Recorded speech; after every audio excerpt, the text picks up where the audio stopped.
It is refreshing going into a WrestleMania season that is still this unpredictable and the main events aren't already set. Looking at the chamber matches, anyone could win and they could logically make it make sense. And that's why I'm excited for the Elimination Chamber pay-per-view. Now today we are going to be giving our predictions on the matches, and I want you to play along in the comment section below and you predict what you think is going to happen in all the matches. And if you haven't already, leave a like on the video and hit that subscribe button. Starting off with the card, we have 4 matches announced and 1 segment. The matches are a unsanctioned match between Sami Zayn and Kevin Owens, a tag team match between Tiffany Stratton and Trish Stratus taking on Nia Jax and Candace Lerae. The women's Elimination Chamber match will challenge Rhea Ripley at Wrestlemania, and that's Liv Morgan, Bianca Belair, Alexa Bliss, Bayley, Naomi, and Roxanne Perez. And the men's Elimination Chamber match to challenge Cody at Wrestlemania 41, and that's John Cena, CM Punk, Drew McIntyre, Logan Paul, Damien Priest, and Seth Rollins. The segment is The Rock and Cody Rhodes, that weird segment they had on SmackDown where The Rock wants Cody's soul, wants him to be his champion, and Cody's going to give him his answer on the pay-per-view. Starting off with the women's Elimination Chamber match, it helps to do a process of elimination, no pun intended, where we kind of take off who's not going to win to leave us kind of with more options who we think is going to win. So I don't think Liv Morgan's going to win. I don't think Naomi or Bianca Belair. I think they all kind of cancel each other out. I don't think they're going to give the chance a world title shot to Roxanne Perez, who only had 1 match on Raw, although I would like that. So realistically, I'm looking at Alexa Bliss and Bayley, and I don't think Bayley is going to win. I don't think Bayley and Rhea Ripley is the move. I would think all that buzz from Alexa Bliss coming back, have her win this. We could bring in the Wyatt 6, and there's a lot of stuff to do there, and Alexa Bliss and Rhea Ripley would be in a fantastic WrestleMania match.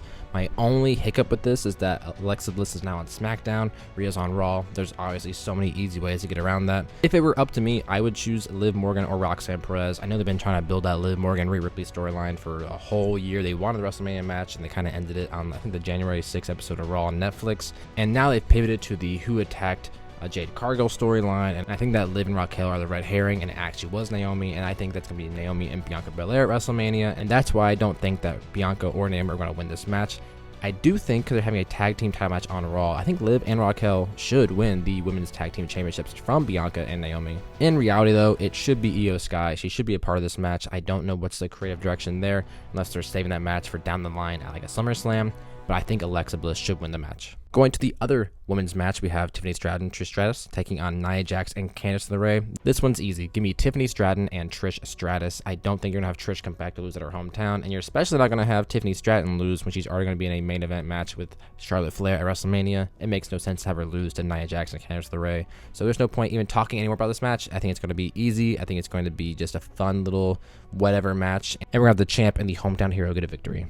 Now we have the unsanctioned match between Sami Zayn and Kevin Owens. Now this can go one of 2 ways. I think no matter what, there's going to be some sort of run-in. Someone is going to come in and attack one of the other competitors and have them lose that match. So I think it's either going to be Karrion Kross attack Sami Zayn, allowing Kevin Owens to win, or you're going to have Randy Orton return, attacking Kevin Owens, allowing Sami Zayn to win. I think those are kind of the moves for WrestleMania. I think it's going to be Sami Zayn and Karrion Kross, and it's going to be Kevin Owens and Randy Orton. And so a good way to do that is to have one of those guys come back. And it is unsanctioned. There's no rules. They can do it. They can return, and they can or come out here and attack one of those competitors and further their storyline. In a perfect world, I would have Kevin Owens win and continue his dominant run. I just don't know if that's really how WWE tells their stories anymore. I think they're going to have the babyface wins, especially because Sami Zayn lost in Toronto last year for challenging Roman Reigns. So my prediction is that Randy Orton is going to return, and he's going to attack Kevin Owens, allowing Sami Zayn to get the pinfall victory, and then Kevin Owens will go on his little rampage, and we'll have Kevin Owens and Randy Orton at WrestleMania. Moving on to the segment between The Rock and Cody Rhodes, where he wants to get his soul. I think it's going to be kind of cut and dry, although every segment with The Rock recently has just been really weird. And so I think they're going to come out there, and Rock's going to say some weird, cryptic stuff. He's going to pop the crowd. He's going to turn heel on the crowd 18 times, and then Cody's going to decline. Obviously, he's our champion. He's not his champion. He's going to say, no, I'm not selling you my soul. And The Rock is going to use that and make the next whatever weeks we have to WrestleMania, next month and a half towards WrestleMania, and keep giving him options and options about turning heel, not turning heel, but aligning himself with The Rock. And I think it's going to culminate with Cody Rhodes either turning heel at WrestleMania, or eventually down the line, The Rock will return in the ring and challenge Cody Rhodes himself, and I think Cody will probably win that match. Personally, I think Cody's a great face. He's a great champion. I want to see a heel Cody Rhodes, and the most important thing about that is I want to see Cody Rhodes as a heel while he's still champion. I don't want him to be a babyface champion and then he loses and then he turns heel. I want to see him still in this reign, turn heel and he can continue the reign for another year as a heel Homelander-esque Cody Rhodes. Whether that means aligning with The Rock at WrestleMania or before or after, don't know. It could be a very cool storyline to have a corporate Cody Rhodes with The Rock. He's the sellout. Is he buying in all the classic lines? I think that'd be very exciting. I don't know if that's what they're going to do. I think it's going to build attention. Is he going to turn heel? Is he going to this and this? And it probably won't lead to much besides maybe a match at like SummerSlam or WrestleMania 42 whenever The Rock's available. And I think Cody probably wins that match because they've been looking for their next top babyface. Maybe they had it in John Cena. Then Roman Reigns was supposed to be that, and they couldn't quite get it, so he turned heel, and he was a big part of the company, and now they got their big guy. They got their next John Cena. I don't know how willing they are to turn him heel. But speaking of that WWE Championship, we are now onto the men's Elimination Chamber match between John Cena, CM Punk, Drew McIntyre, Logan Paul, Damien Priest, and Seth Rollins. Again, so unpredictable. There's so many players in here that you could win, and realistically, you could justify and say, yes, that is worthy of a main event at WrestleMania.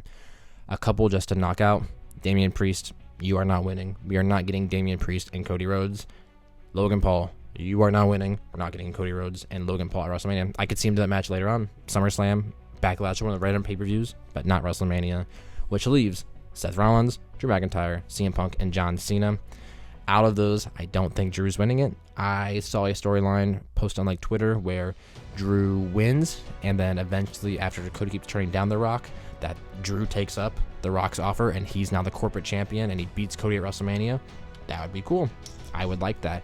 If that's the decision they're going to go with, then yes, have Drew McIntyre win. But all he does is he loses. He loses to Jimmy Uso, Jey Uso, Sami Zayn, all these people. Drew just keeps putting people over and over, and good for him for doing that. But it really helps you lose your stock when you keep losing every single week. I just watched you lose to Jimmy Uso on SmackDown. Now you're going to beat John Cena and CM Punk and all these greats in the chamber and then go on the main event WrestleMania. Seems unlikely. So I'm going to say Drew's not winning, although I would love him to, which leaves Cena, Punk, and Rollins. I don't think Rollins is going to win. That'd be a good storyline, though, of I helped you win last year with Rollins helping Rollins helping Cody Rhodes. Now we're facing each other this year after we face each other at WrestleMania 38. It'd be a cool storyline. Don't think we're getting it, so Seth is out, which just leaves John Cena and CM Punk. And I think these two will be the final two. I think everyone, all the fans, are really getting behind CM Punk, and he needs his WrestleMania match, his WrestleMania main event, and he deserves it. And I talked about it before. I personally would have CM Punk win this match and give it CM Punk and Cody Rhodes. That's not happening. John Cena is going to win this match. John Cena is going to pin CM Punk. They will run that match again down the line, maybe after Cena wins at WrestleMania. Who knows? Maybe it's for the title. But John Cena is going to be challenging for his 17th world title at WrestleMania 41 against Cody. Now, I've talked about it before, that people are pushing for maybe a triple threat between John Cena, CM Punk, and Cody Rhodes. I think that should be the move. But now you're kind of factoring in The Rock and that stuff, and I don't know how that plays in. But just a one-on-one match between John Cena and Cody Rhodes is worthy of the main event at WrestleMania. You have the great story of the former face taking on the current face of the company, going for the 17th world title. There's just so much there. You have, John Cena maybe helping Cody about, hey, I faced The Rock. I've been champion before. I never had to sell my soul to do it. You shouldn't either. There's a lot of stuff to tell there. So I think realistically that John Cena is going to win this match, and he's going to challenge Cody Rhodes. We could still get something where CM Punk calls in his favor from Paul Heyman somehow, and he gets a WrestleMania main event with them and joins a triple threat.